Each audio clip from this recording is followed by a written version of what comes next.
This is Best Wrestling Podcast with your hosts, John McDonald and Matt Fitzgerald. And it begins now. Powered by ATB Financial and brought to you by the great Alberta. Fuck. That's the first time I ever. I love it. First time I ever had a blooper like that.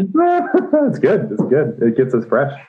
All right, clear out the old bats in my belfry here. Okay, before you do that, let me just, I'll clap 3 times and then you can go, just so I can see where easily I need to edit. So I'll clap 3 times and then you can go. Okay. Powered by ATB Financial and coming to you live on the Alberta Podcast Network, it's Best Wrestling Podcast. I am one half of your audio tag team champions, Jonathan McDonald. And with me as always, yes, it's true, the Bret Hitman Hart to my mere Jim the Anvil, Matt Fitzgerald. Matt, that's an even stronger putting you over than the rocker Shawn Michael of the other week. But what is going on, sir? You know, sometimes I feel bad because you put me over so well, but yet I always rip down the 92 ending of the Royal Rumble. So I'm having a little bit of sadness here today, but not really, because that was a bad ending. So I'm doing great. I'm excited to talk about wrestling on the Best Wrestling Podcast. So we're doing a listener Q&A today, and we always love doing these episodes because it gives us an opportunity to talk about what the fans want to talk about. And you can join in on these episodes at any time by sliding into our DMs, as the cool kids say. So we're on Twitter at RealBW Podcast. As well, we're on Instagram, Best Wrestling Podcast there. And look, you can send us a message at any time about any topic, year, federation, superstar. It doesn't matter. Let us know if you want to have your name discussed because, hey, we all live in a social media world and we're happy to give a shout out or a plug to your Twitter account. And also, if you'd rather just stay on the down low in a mask like the Repo Man, no problem. Just let us know that too. So today, we've got a lot of questions left over from the fine guys and gals who kind of wanted to remain save_us Y2J anonymous. So these are folks that wanted to have our questions talked about, but they didn't want to have their Twitter handles enter the cybersphere. So without further ado, Matt, I know that you're all coffeeed up and energized. Are you ready? I am ready for these phenomenal questions that sound like they came in from the dark web. Yeah, the first one comes from Vladimir Putin, I'm sure. With that said, nice. Question number 1. This summer will mark 20 years since the infamous or legendary Highway to Hell angle with Stone Cold and The Undertaker. What were your thoughts on the storyline and match? It's one of my all-time favorites.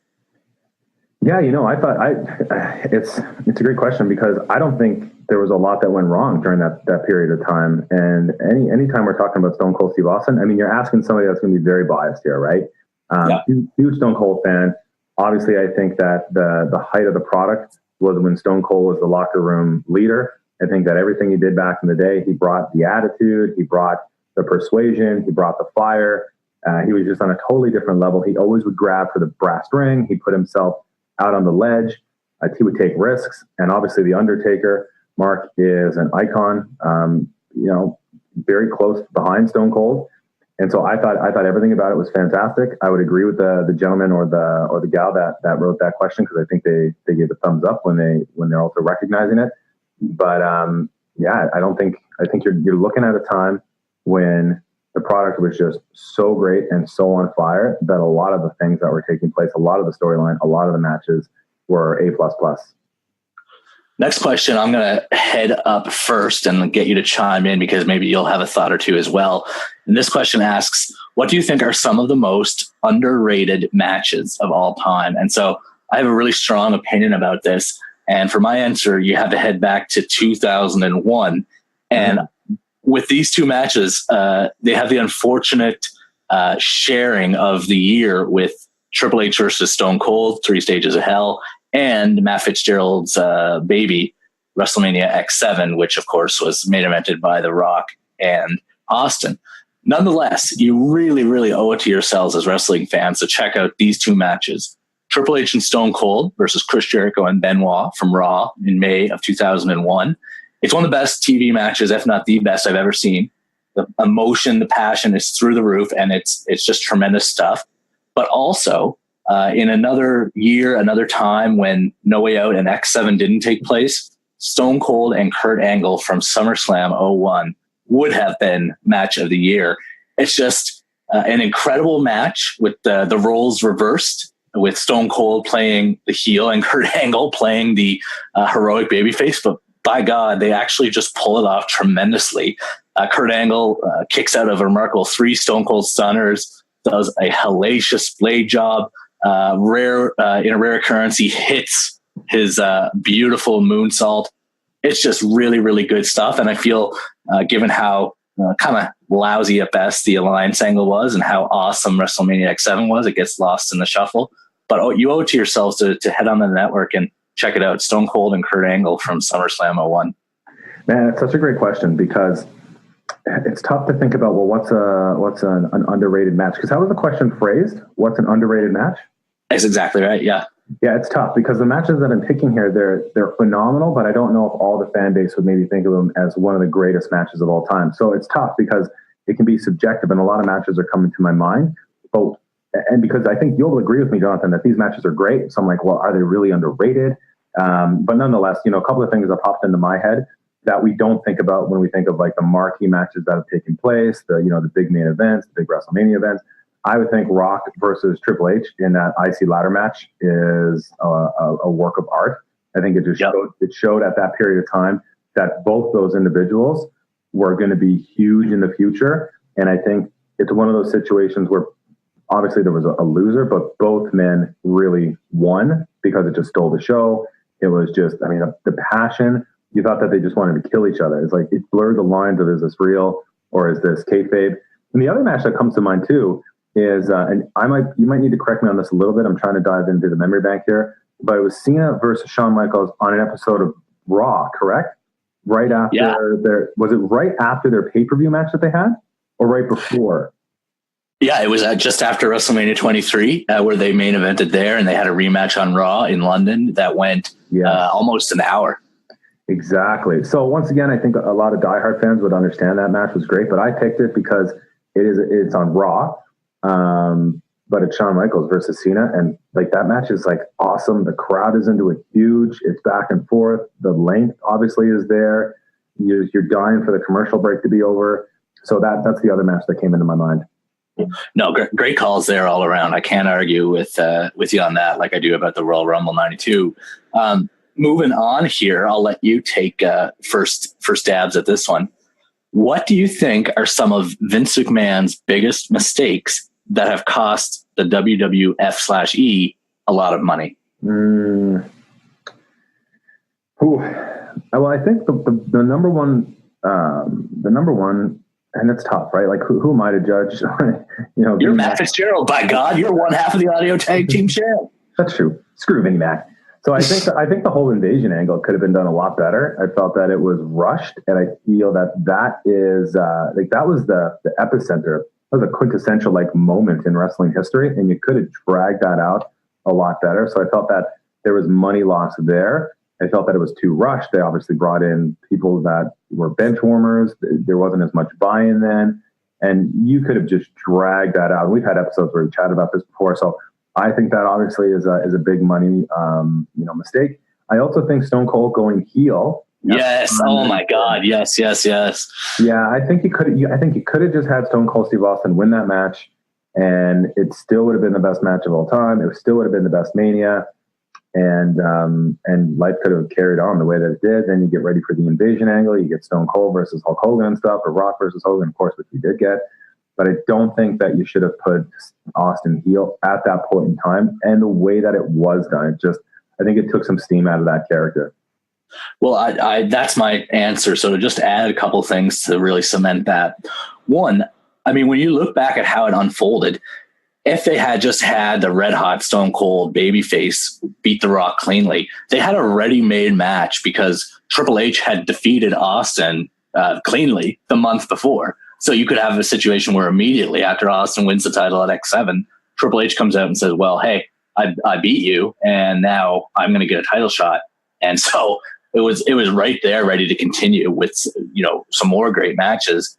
And the other thing too, man, I was just watching an episode of Raw from just before the invasion the other week, and when Stone Cold, or the old Stone Cold, comes back and does like 27 stunners, the crowd is like frothing at the mouth, so desperate to once again cheer Austin. So it just shows, it's clear evidence of how big a mistake that heel turn was. Yeah, big time. You're right. As soon as he came back as the old Stone Cold was back, I mean, people were just ready to receive it. And I think that was a really weird period of time where I guess so much was going on, because you had Austin turning heel. Then you had Triple H aligning with Austin, which was like, whoa, here's another shocker. Then you had the whole invasion angle happening in the background. And so I think there was so much going on. You didn't need to make Austin heel. You could have put the spotlight on Austin being the red hot babyface, and you still could have had all of this incredible change that was going on, and it would have worked out very well. So I think that and the first XFL would be any match. Biggest mistakes. Yeah. Okay. So here's an interesting one that we can now answer with the benefit of some hindsight. Given that we've now seen Undertaker versus John Cena, do you think it was a mistake for this to happen? And should the Undertaker's last match have been with Roman Reigns the year before?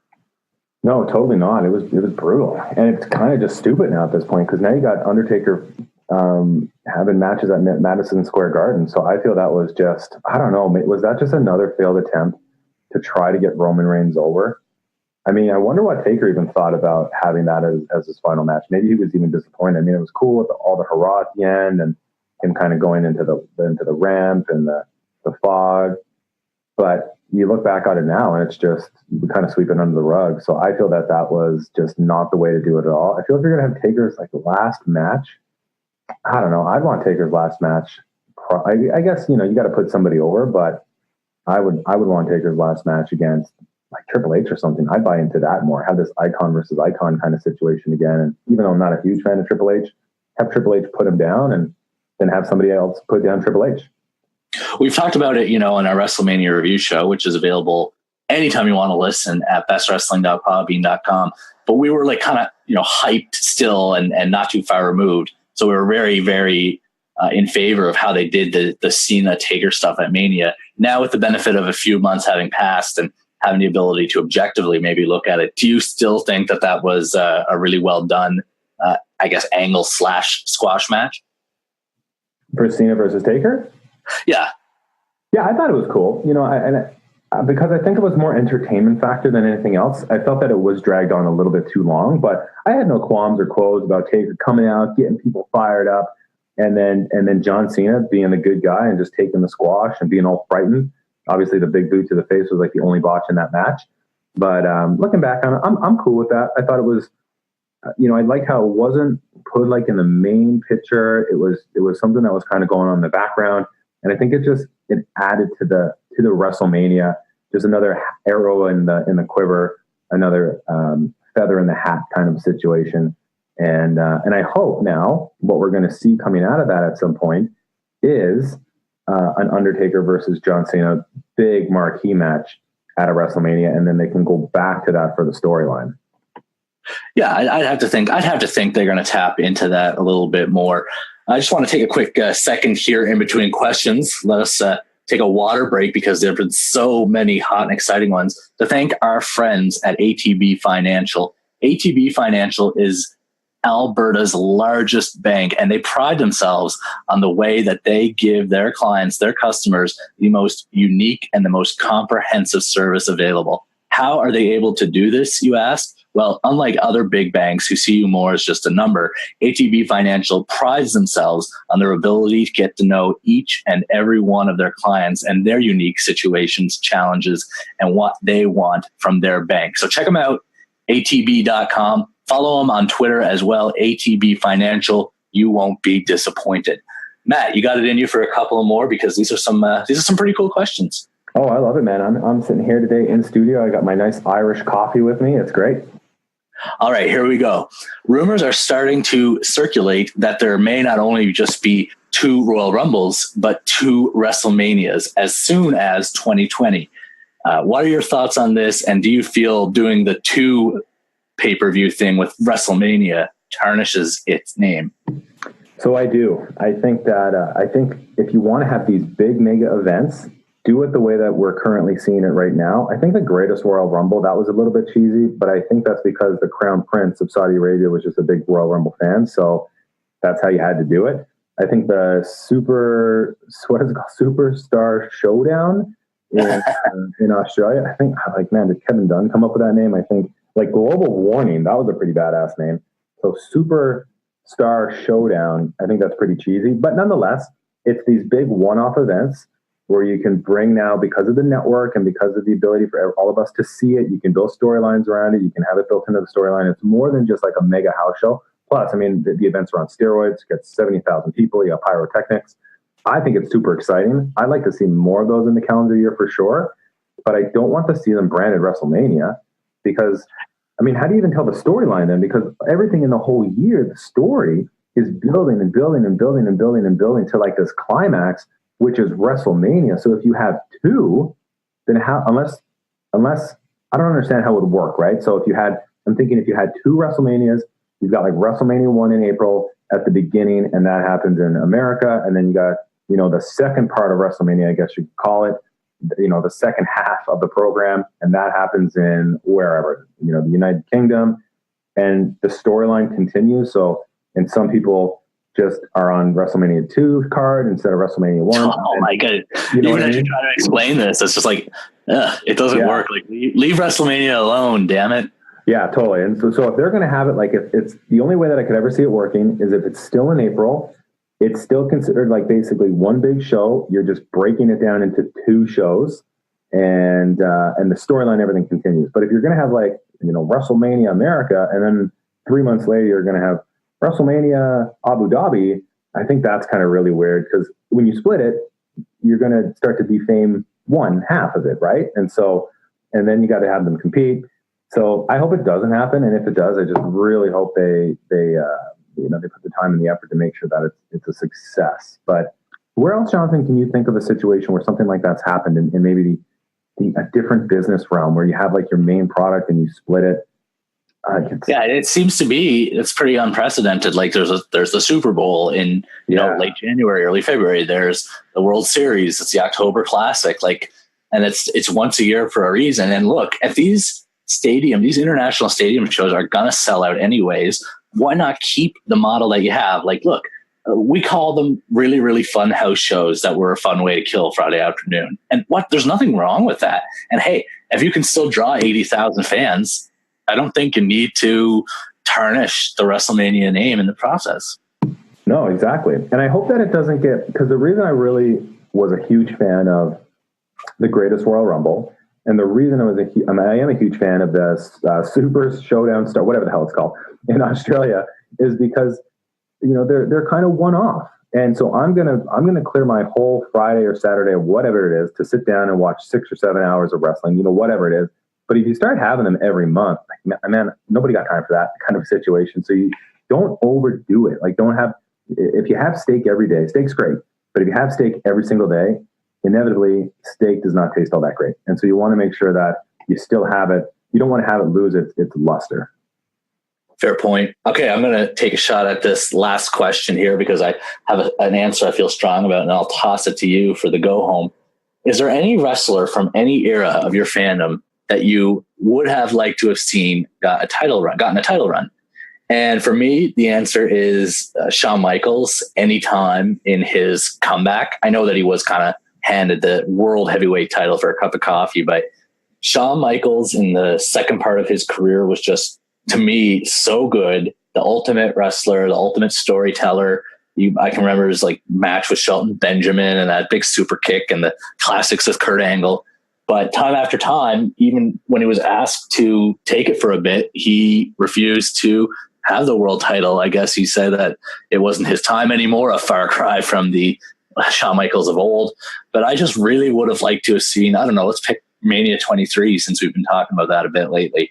Why not just let Shawn Michaels beat John Cena there just to win a world title in the main event of Mania one more time? Even if you put it back on Cena the next month, what's the harm? But nonetheless, it didn't happen. It would have been something that I would have really, really wanted to have seen. It's a really good question.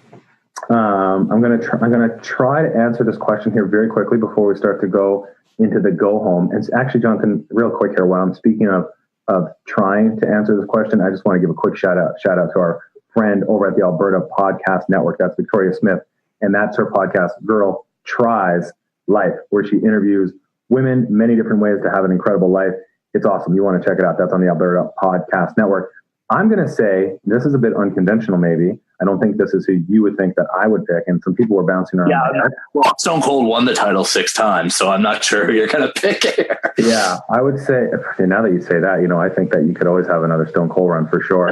2 people come to mind. Number one, I would like to see Chris Jericho have a title run. I think he deserves it. I think nice. Guy's an icon, and he's always evolving, and he's just always reinventing himself. So I think, we've seen the work he's done in New Japan. He's incredible on the mic. He's got it, and he's an awesome heel. I think that Chris Jericho, I would love to see him take a run with that belt. The other person, though, who I'd really like to see have a run with the belt, or even, let's say, 5 years ago, is Booker T. I think Booker T is so underrated, and I would have loved to see him have another opportunity to run with a big belt and have a good program. He should have beat Triple H. I think we all know that. And then after that, he should have had just an awesome run. Well, we talked about underrated matches at the top of the program, but man, Booker T has got to be one of the most underrated wrestlers of all time. Like, he's so good at everything: wrestling, talking, being hilarious on commentary. Man, I love me some Booker T. Love Booker T. Well, fans, thanks again for sending in those awesome questions. Once again, want to remind you that you can be a part of the conversation anytime. Submit your questions on any wrestler, any show, any topic by following us on social media at Real BW Podcast on Twitter and Best Wrestling Podcast on Instagram. And if you want to listen to the show, go back and dig through the archives and maybe hear some episodes that we referenced throughout here today, you can do it at any time because we're available wherever you get your podcasts from, including iTunes, Google Play, Podbean, Stitcher, and now Spotify. So check us out there. Best Wrestling Podcast is taking over cyberspace, and we are thrilled to be a part of the Alberta Podcast Network. So the only question that we have left from the mailbag is, when will we be back? And the answer to that is very soon, because as always, Best Wrestling Podcast has only just begun.